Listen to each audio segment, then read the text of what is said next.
Buddy.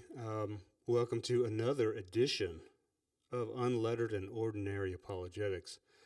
You know, I am getting tired of the cowardice of Trinitarian apologists. Yeah, I had a little run-in with this dude. Um, I can't remember this guy's name. I've watched a few of his videos. Some debate he did, I think, with Sean over at Kingdom and Context. But this Berean perspective apologetics dude, he posted this video about Jehovah's Witnesses refuted how to show Jesus as God, the Creator, from the New World Translation, and the whole argument is centered around the fact that the New World Translation adds the word other at Colossians 1:16. So the text basically reads that in Jesus, basically, all other things were created, right? I mean, that's a rough from my recall. That's a rough rendition of it. So I made the comment here and said, well, I'm definitely not defending the New or the Watchtower in every regard, since they get some very serious things wrong. However, this isn't one of them. Their rendering of Colossians 1:16 is an acceptable translation. The word other is added because the verse that immediately precedes verse 16 tells you in clear, unambiguous language that Christ is the firstborn of all creation, Colossians 1:15, which I've done a video on that, and it definitely does. And it's this entire expression, not just the word prototokos, firstborn, that places Christ squarely in the realm of creation.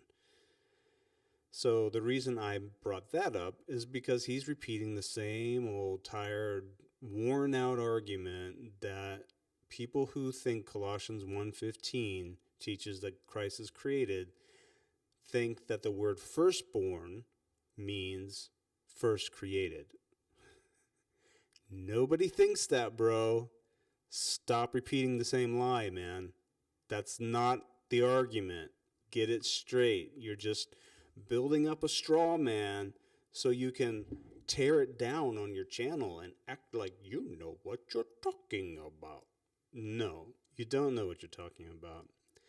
Then I go on to say, plus many translators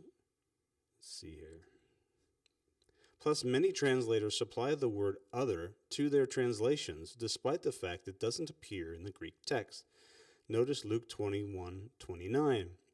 Then Jesus told them a story. When you see a fig tree or any other tree, New Living Translation, then he gave them this illustration. Notice the fig tree or any other tree.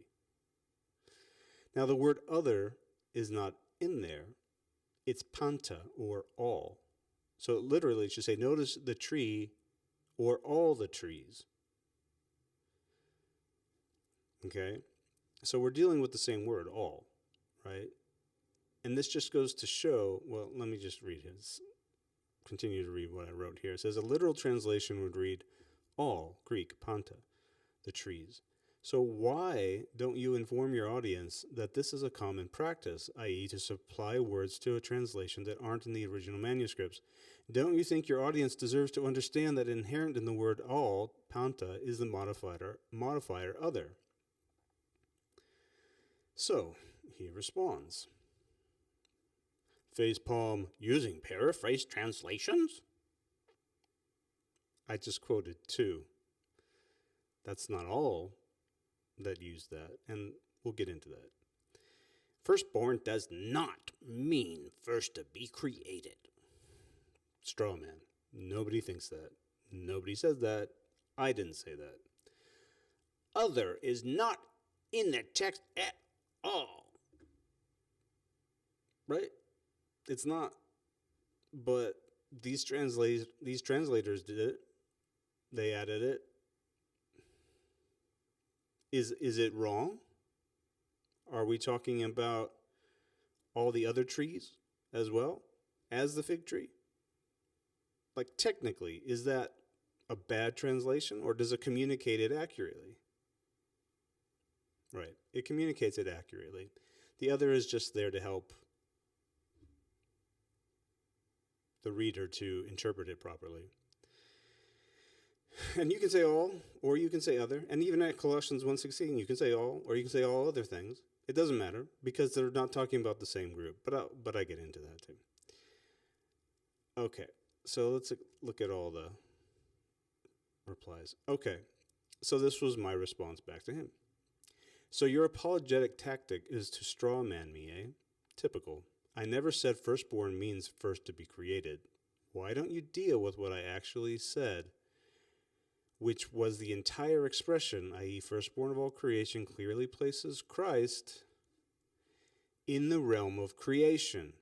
How do we know this? It's easy. Whenever, prototokos, firstborn is connected to a group in the genitive case, as we find in Colossians 15, which is true, it's always a partitive genitive. What's that? I go on and explain. In other words, the firstborn is always a member of the group.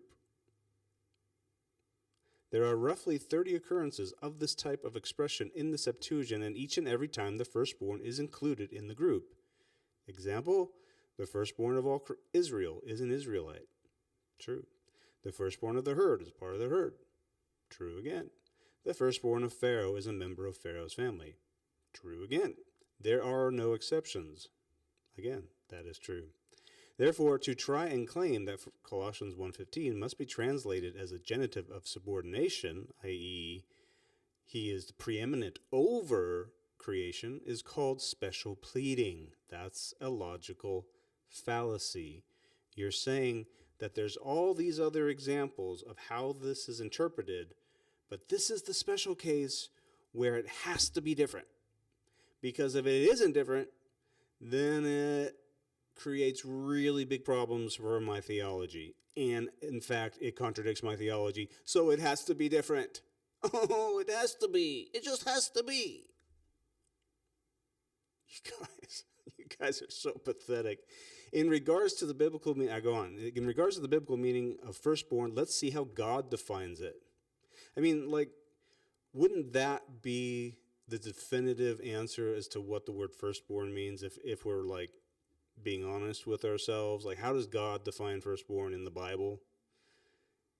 Well, okay, like, yeah, that should be the definitive answer. So let's do that. Firstborn is defined as the beginning of a man's generative power. Notice, Amplified Bible. Instead, he shall acknowledge. This is Deuteronomy chapter 21, verse 17. You can look it up. Different translations obviously translate it differently. They add different words. They supply different words. It's just how translations work. Instead, he shall acknowledge the son of the unloved as the firstborn by giving him a double portion of all that he has. For he was the beginning of his strength, generative power. To him belongs the right of the firstborn. The firstborn. What does it mean to generate something? Like, we all know that, right? We don't have to be told. It literally means having the ability to originate, produce, or procreate. Therefore, even if taken alone, the word firstborn implies the subject was produced as the beginning of another person's generative power. Was God produced as the beginning of another person's generative power? Berean perspective? Apologetics? What say ye? No? Okay. You can deny reality all you want, but the Bible is clear. Christ was created. That's just a simple fact. Can't dispute it, and you didn't. Also, you completely failed to acknowledge that Bible translations, not all of which are paraphrased, see Bible Hub, which we're going to look at, produced by Trinitarians, also added the word other to their Bibles when dealing with the Greek word panta, all. So what is their justification? Berean perspective? Apologetics? Do you know? No, you don't know. You just want to lie to people and tell them that the New World Translation just adding words. They're adding words that aren't in the original manuscripts. Little do you know that all translations do that. It's just like, oh, painful. And challenge you a little bit more there, Berean perspective.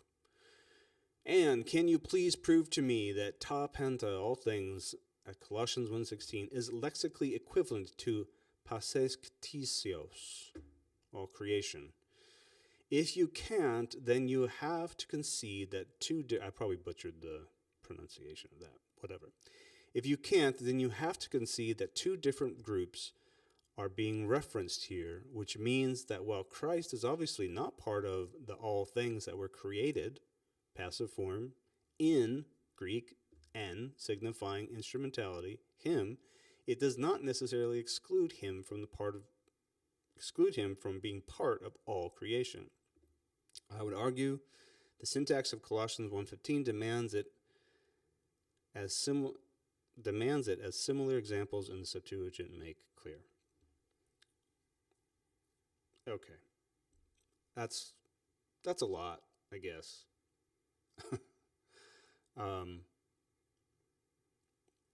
But basically, what we're talking about is, does it mean the same thing as all things? Because was Christ called the firstborn of all things that were created through him? No. He was called the firstborn of all creation. So imagine two circles.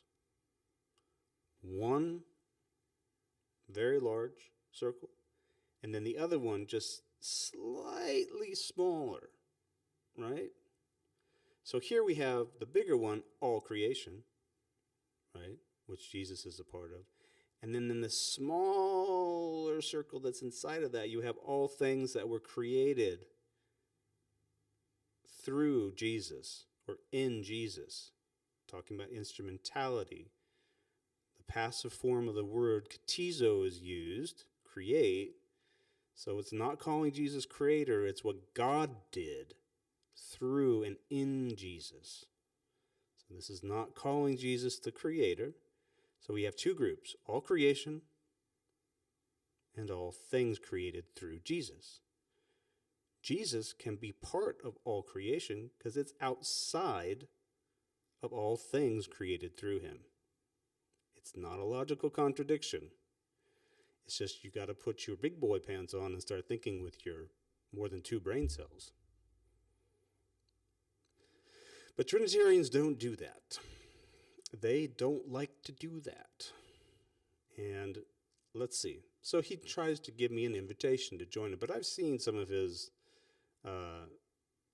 interviews with people and his debates with people, and he gets very emotional and just, yeah, that's not really like, I'm not going to go on his show and give him full control to just like mute me whenever he wants.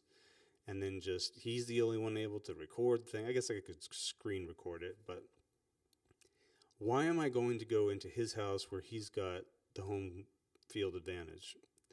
So this is what he says. Come join a live stream and discuss your objections. I said, come on a platform. So this was my response to that. I said, come on a platform where you are in complete control. I just laughed. I was like, yeah, no, I don't think so. I said, I did that with Sam Shamoon, and the coward just hung up and ran away.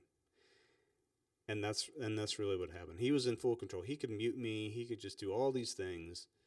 And, you know, I was at his mercy. And that's not really a place where I really want to be at. Give these clowns, you know, full control over editing and what information gets out. And, yeah, that's pretty sus. Like, you can come on my channel, and I'll interview you, and I'll let you talk as much as you want to talk. I won't edit anything. But I don't trust Trinitarian apologists. That's the problem. It's not that I'm scared of you. If I was scared of you, I wouldn't be commenting in your, your comment section. It's because it's public. Anybody can read it. Like all your followers could read this, and they could challenge me. I don't have a problem. People challenge me all the time in the comment section. I challenge them, and typically they run away, just like Sam did, and kind of like what you did. Because I'm going to prove to you guys that this guy, this guy, basically deleted these comments from his comment section. The only reason that I can see it is because he's essentially shadow banning me. And I know this because I have multiple YouTube accounts. And when you can see your comments that you posted from my unlettered and ordinary here, but then you go to your other account here, let's see. So this is the same thing. Jehovah's Witnesses refuted how to show Jesus is God, the creator, from the New World Translation. But this is from my my music account, where I actually do record and make music videos and whatever. So that's from that account. So, but then notice, you scroll down, and wait a second, it was right at the top, right? So let's scroll down. You see it? No, no, no, no. You can see it here a little bit. No. Oh, right there. That's all the way at the bottom. So it's not there, right? Let's move this over.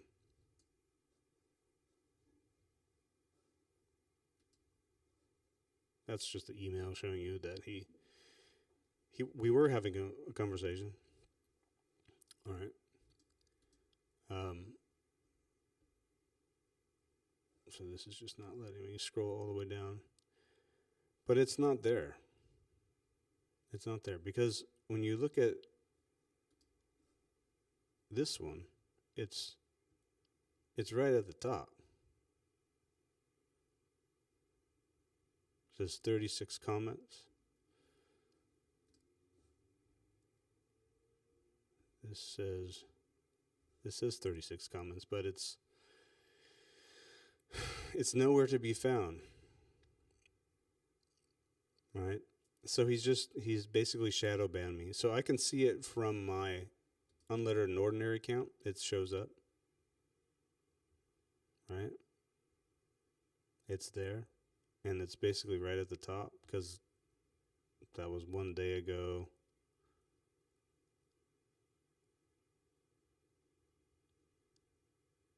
This guy was, the next closest was like 2 days ago. This is sort by newest first. Okay. This guy's 1 day ago, but he was a little bit after me. Then it was me. Now let's go over here and see sort by newest first. There's this dude. But I'm gone. He doesn't want any proof that he just got worked over on his special little channel. Special little channel where he's deceiving people and telling them that translation committees can't add the word other when it comes to the Greek word panta, even though, let's look at Bible Hub.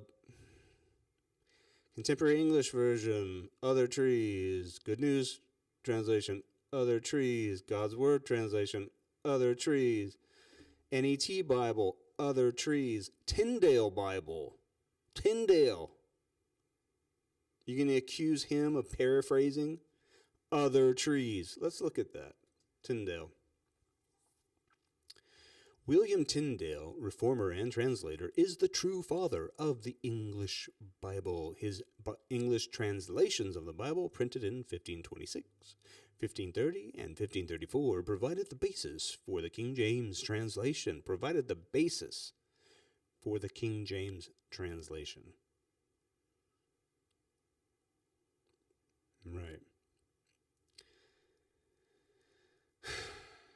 And through his translations, Tyndale became one of the founders of the modern English language. In the process of translating the Bible from Hebrew and Greek into English, Tyndale coined several new English words, transforming older English words, or in some cases inventing unique and striking new English words that have since become central terms in religious discourse.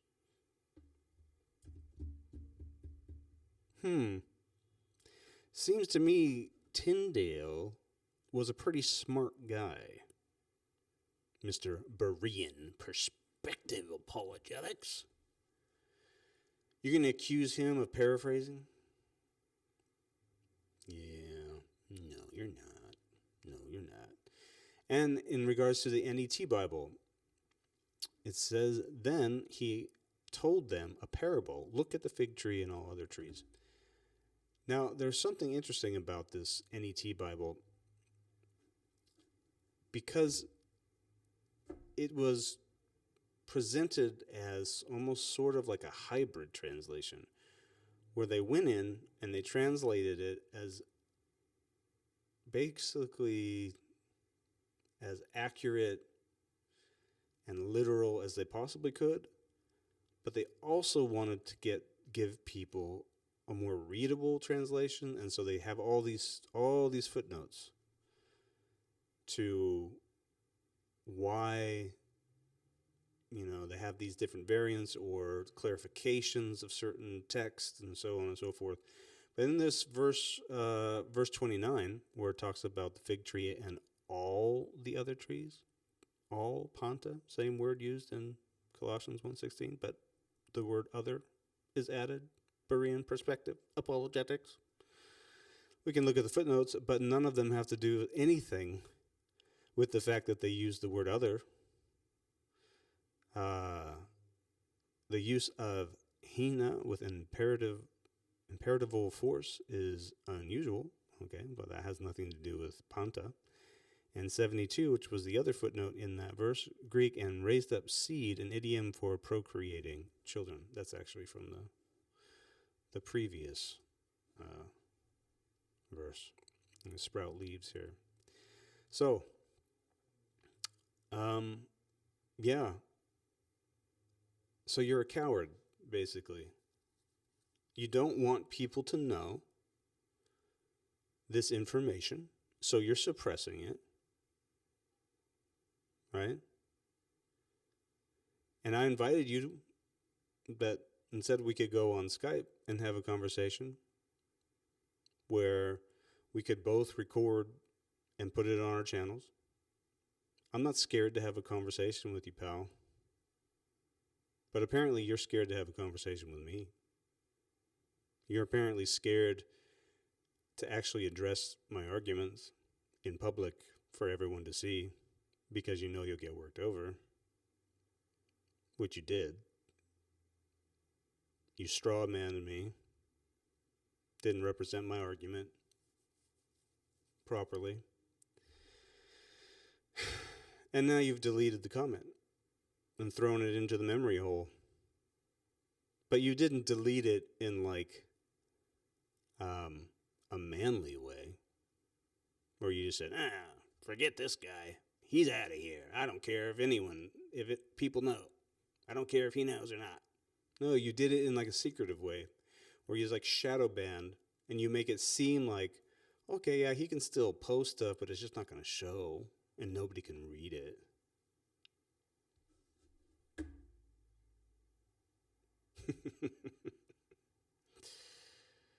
Dude, you should be ashamed of yourself. You're a coward, just like most Trinitarians. The evidence mounts, and it mounts, and it mounts, and they have to run and hide. And pretend like it didn't happen. Well, it happened. You got worked over, pal.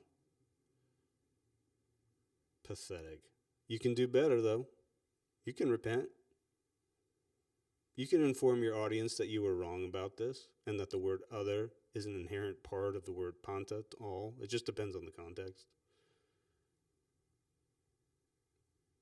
But the odds of you doing that, the odds of you humbling yourself and admitting you were wrong and that admitting that you're deceiving people is like zero.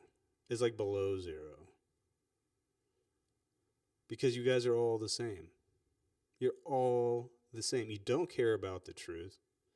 You don't care about Jesus. You don't care about God. If you did, then you wouldn't be spouting all these lies and misinformation. You'd be telling people the truth. You wouldn't be trying to suppress it when you're called out. But you do. That's what you do. That's what Sam did. He did the exact same thing. He couldn't answer the question about, was Adam a living soul before he became a living soul? Because he knew the next question I was going to ask was Jesus a life-giving spirit before he became a life-giving spirit?